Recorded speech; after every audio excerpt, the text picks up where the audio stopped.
우리가 거의 매일 먹고 있는 고기, 마트의 정육 코너에서 쉽게 구입할 수 있는 고기. 죽은 고기는 이렇게 흔한데 살아있는 고기, 그러니까 살아있는 돼지와 닭, 소와 오리는 왜 실제로 본 기억이 별로 없는 걸까요? 다 어디 있고 어떤 환경에서 자라고 도축되고 있는 걸까요? 돼지에 관해 자세히 알고 싶었다. 오늘은 영화 잡식가족의 딜레마를 통해 돼지에 대한 이야기를 좀 해볼게요. 이전 영화에서 호랑이를 이야기로 다뤘던 황윤 감독은 영화 제작 초기 호랑이보다 돼지를 보기가 더 어렵다는 이야기를 했는데요. 혹시 우리나라에서 사육되는 돼지가 몇 마리 정도 되는지 아세요? 1000마리? 10,000마리? 10만 마리? 100만 마리도 아닌 1000만 마리가 넘습니다. 말도 안 되죠? 그 정도면 대한민국 국민의 20% 정도 되는 거잖아요. 그럼 길 가다가도 마주칠 법도 한데 한 번도 살아있는 돼지를 본 적이 없다니 참 이상하죠?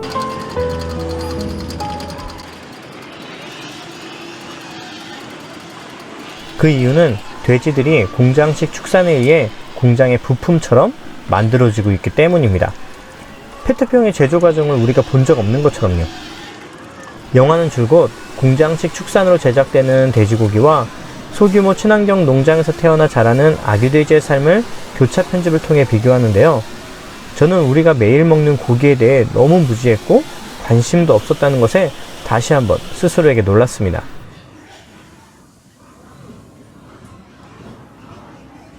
농장의 돼지들을 좀 촬영을 할 수 있을까 해서 전화드렸어요.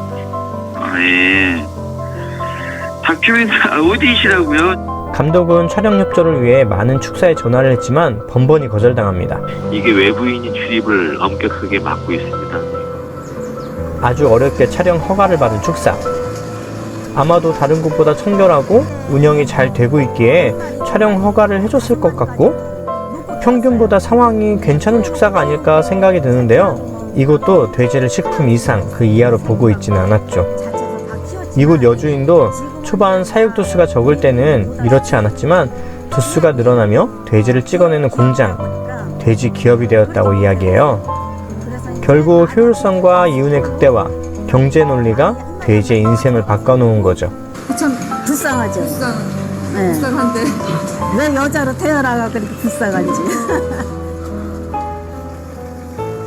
감독은 현실의 공장식 축산이 아닌 돼지 농장하면 떠오르는 작은 농가에 정말 돼지 농장을 찾으려고 노력했고 아주 어렵게 찾아냅니다. 감독은 이런 소규모 농장을 멸종위기라고 표현하고 있죠. 소규모 농장에서 살아가는 행복한 돼지를 찾아 감독은 평창군 진부면으로 갑니다. 그곳에서 만난 원종현 농부는 돼지에게 줄 당근을 직접 키우는데 당근은 돼지의 먹이가 되고 당근을 먹고 누운 돼지의 똥은 당근밭의 비료가 되죠. 또다시 똥은 당근을 키우고요. 이런 걸 경축순환농업이라고 하는데 결국 모든 것들은 서로에게 영향을 주고받는다는 거죠. 비용 절감을 위해 음식물 쓰레기 슬러시를 먹인 돼지고기가 우리 몸에 어떤 영향을 줄지 갑자기 궁금해지네요. 돼지 축사에 들어가며 꿀꿀 소리를 내는 농부의 행동에서 동물을 대하는 그의 태도가 드러납니다. 십순이가 새끼를 낳으려고 하네요. 어미돼지들은 출산 전 하는 행동이 있는데 바로 볏짚을 모으는 것이죠. 본인과 새끼들을 위한 둥지를 만드는 건데 볏짚 위에 눕기도 하고 이불처럼 덮기도 해요. 생각해보면 새끼가 따뜻하고 포근한 엄마 뱃속에서 나와 처음 접하는 감촉이 차가운 시멘트 바닥 혹은 구멍 뚫린 뜰창이라면 여긴 불행한 곳이라 생각할 것 같아요. 유럽에서는 볏짚이 있는지 여부가 동물복지 농장에 꼭 필요한 인증 기준이라고 해요. 유럽의 동물복지 운동가들은 유럽연합의 동물복지 규칙에 돼지를 위한 장난감 제공이라는 조항을 넣기 위해 오랜 시간 노력했고 마침내 2003년 유럽연합은 회원국의 모든 돼지들에게 의무적으로 장난감을 제공하겠다고 발표했어요. 예, 꿀꿀 새끼들아 나 좀 봐. 난 피카소다. 먹는 거야? 무식한 돼지 같으니. 우리에게 돼지는 멍청하고 게으른 동물의 대명사이지만 사실 돼지는 아주 영리하고 활동적이기 때문에 지루한 환경 자체가 돼지들에게 고문이죠.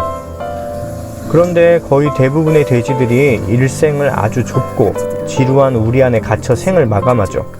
성장 촉진을 위한 약품과 사료 덕분에 도축까지의 과정이 짧아졌다는 게 다행이라면 다행일까요?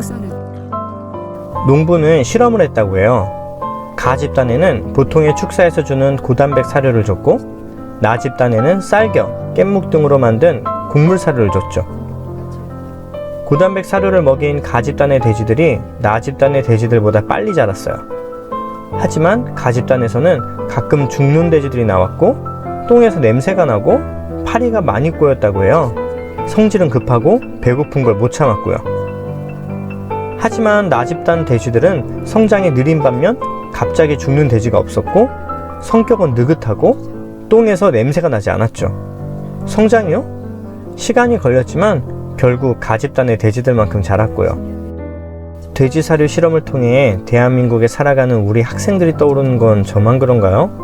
아이들의 내적 성장보다는 성적에만 관심 갖는, 그래서 아이들을 웃자라게 하는 우리의 교육이 떠올라 마음이 아파지네요.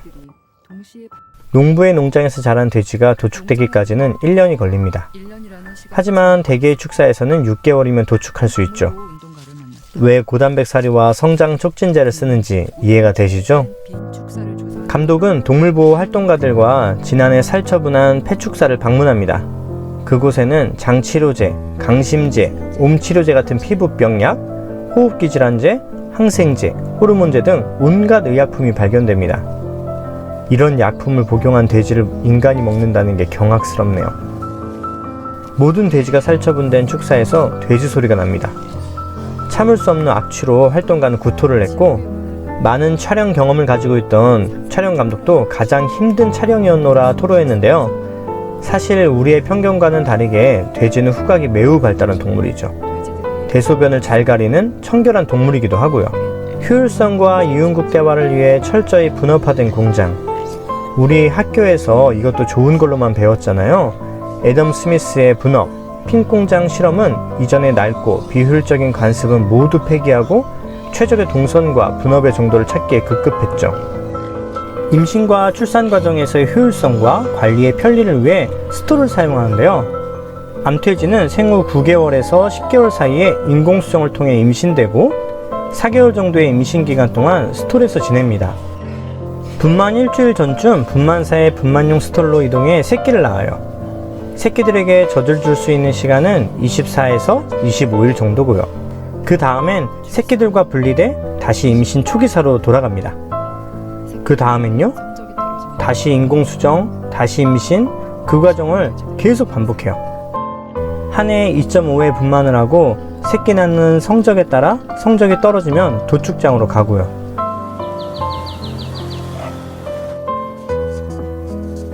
이렇게다가 메모를 해놓는 거. 뭐라고 적으시는 거, 어떤 메모 하시는 거예요? 그 10번째 이제 그 모돈인데 십순인데 네. 네 번째 이제 새끼를 낳는 놈인데 암놈 5마리, 순놈 3마리. 그리고 그게 6-7시간 걸려서 이제 새끼 낳대는 거. 또 요거 이제 처음에 1순이라고 그랬고 2순이라고 그랬고 또 요건 그 중에 순에 그래서 이제 지순이라고 그랬고 그 용순이는 아주 이렇게 용감해. 그리고 이제 뚱순이는 또 그 중에 뚱뚱해서 제일 추운 때 또 새끼를 낳았다 그래서 한소리야. 이렇게 눈이 아주 그냥 추운 날 왔어. 욕심만 안 부리면 아이 그거 뭐 많이 낳는 놈만 꼭 살아야 된다는 나하고 같이 살아야 된다는 거는 아니잖아. 새끼를 적게 낳더라도 어느 평균 이상만 되면 이렇게 기록을 해가지고 여기서 뭘 또 뭐 좋은 놈으로 선발을 하고 물론 현대에서는 그런 게 꼭 필요할지 모르지만 그런 것조차가 줄 세우는 뭐 그런 게 되고 또 역으로 그렇게 치다른 결과가 오늘날까지 또 어떤 병폐로 나타난 거고 그런 거 아니에요?